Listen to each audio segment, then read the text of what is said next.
Hi everyone, welcome back to my video. In our last episode, we explored how to build a transformer module using the encapsulate and endpoint transformer module in PyTorch. Today, we will dive deeper into one of its core components, the encoder, focusing first on the multi-head attention mechanism. Understanding this will help us see why transformers are so effective. Transformers have two major advantages over previous models. First, they can detect and utilize connections between words that are far apart, crucial for understanding complex sentences. Second, unlike other models that process data sequentially, transformers handle information in parallel, significantly speeding up computations with modern GPUs. To explore why transformers are so effective, let's break down their architecture. It consists of four main parts. First, the input part, which includes embeddings and positional encodings. Embeddings convert words into vectors that the model can understand, while positional encodings add information about the order of words. For a detailed explanation of how positional encoding is implemented, please refer to my previous video. Next is the encoder section, composed of n blocks, each with two sublayers. The first sublayer is multi-head attention, which we will focus on today, combined with layer normalization and a residual connection. The second sublayer consists of a feed-forward network, also followed by normalization and residuals. These layers together help the model to focus on different parts of the input and refine its understanding iteratively. The decoder is similar but tailored for output generation. It has three sublayers in each of its blocks. The first sublayer performs masked multi-head attention, which prevents the model from seeing future tokens during training. The second is similar to the first sublayer in the encoder, focusing on multi-head attention. The final sublayer, like in the encoder, is a feed-forward network with normalization and residuals. Finally, the output part of the transformer.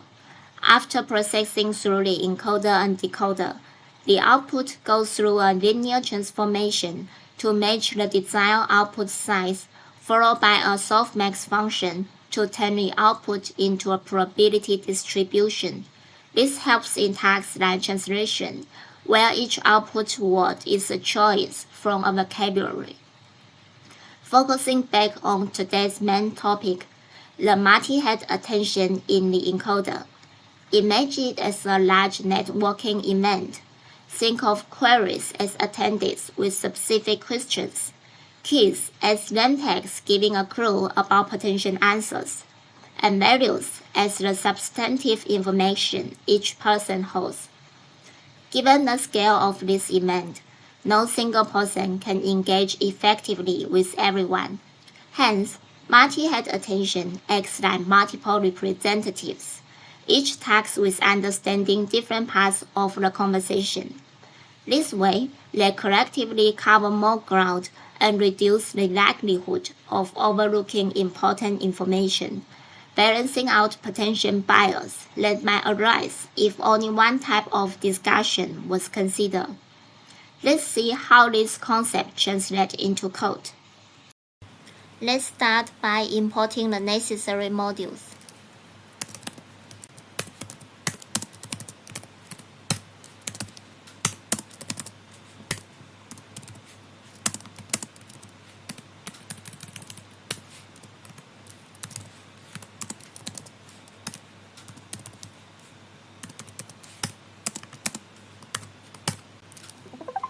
First, we will define a class for the scale.product attention.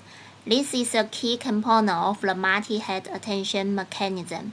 It calculates attention scores based on queries, keys, and values.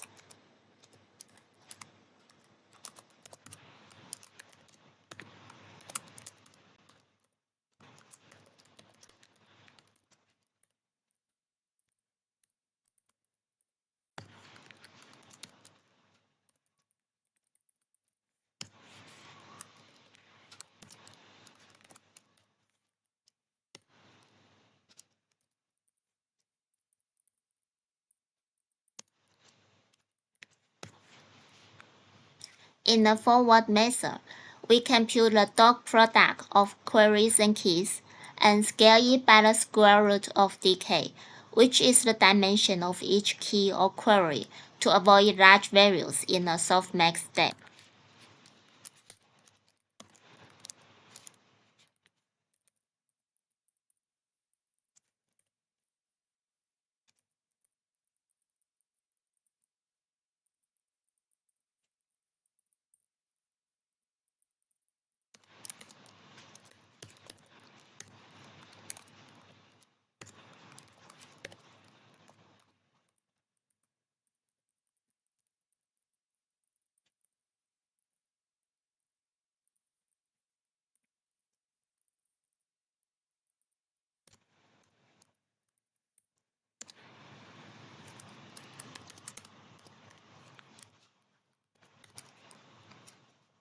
Next, we apply the softmax function to this scores to get the attention weight.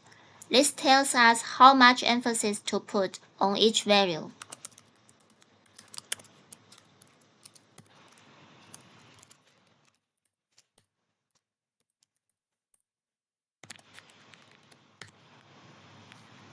We then multiply these weights by the values to get a weighted sum, which forms our output for this attention mechanism.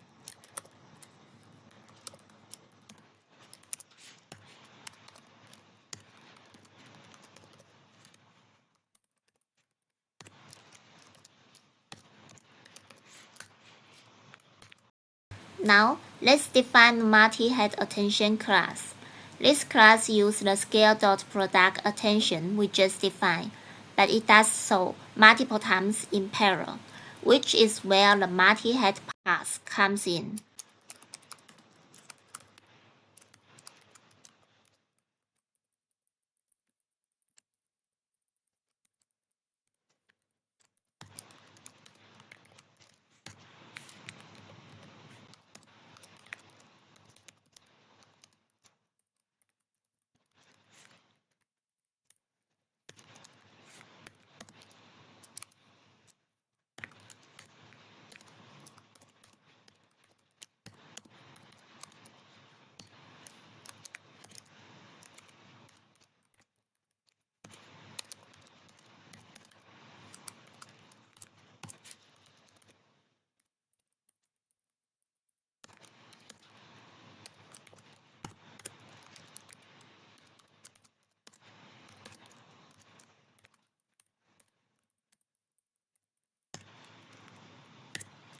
For each head, we will need separate linear transformation for the queries, keys, and values.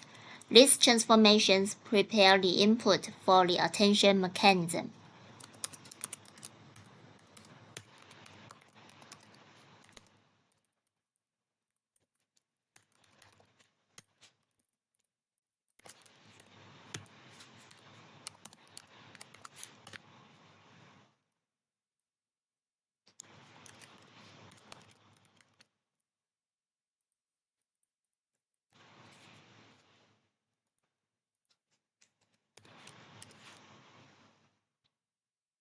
After calculating the attention for each head, we will concatenate the results and pass them through a final linear transformation to combine the information from all heads.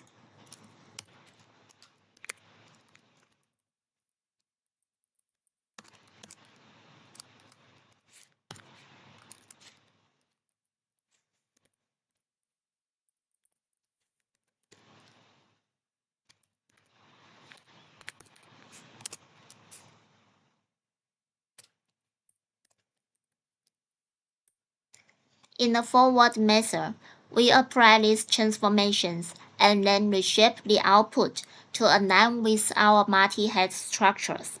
This allows each head to operate on different parts of the input simultaneously.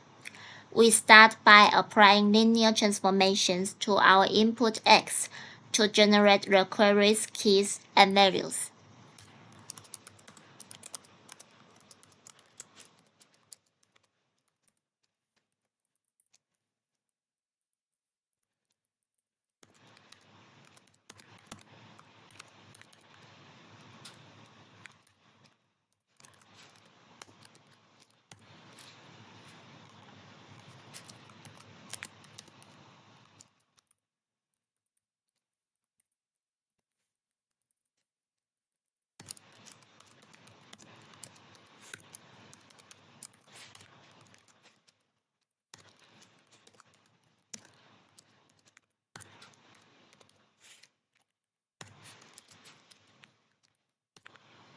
Once we have our QKV matrix, the next step is to prepare them for multi-head attention.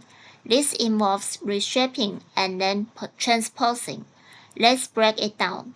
Each matrix needs to be divided into multi-heads. We achieve this by reshaping each matrix from batch size, sequence, D model to batch size, sequence, and hex decay. This splits the D model dimensions into N heads and decays, where decays is the dimensions of each head.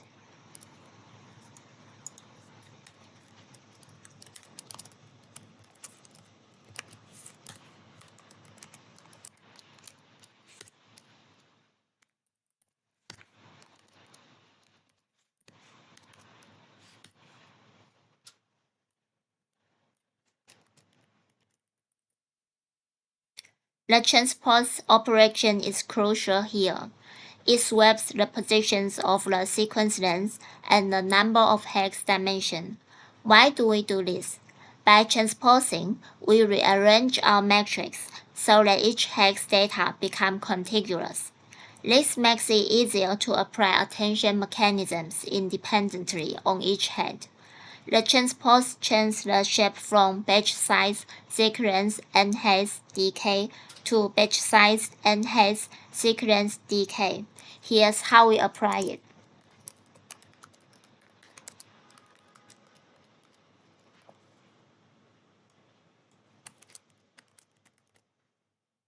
After applying our attention mechanism to QKV, we need to format the output for the next layer. Here's how we do it in one line.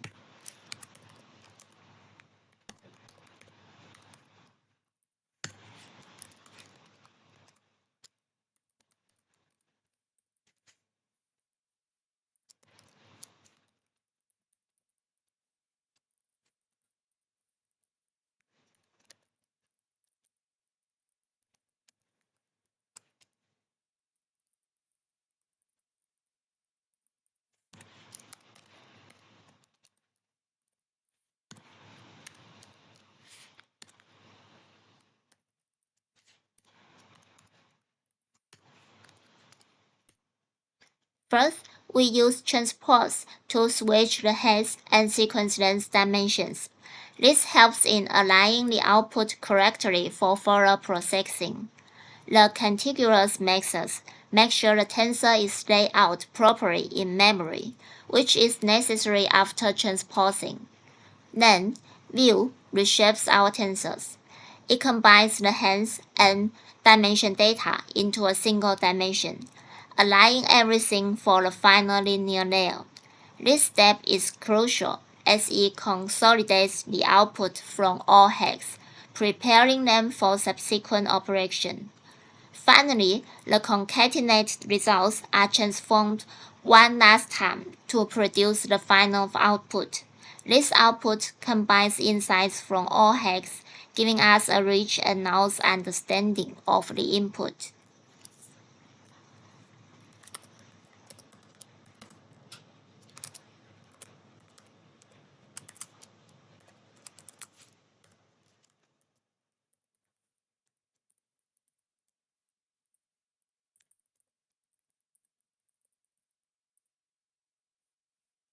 And there we have it. That's how you implement multi-head attention.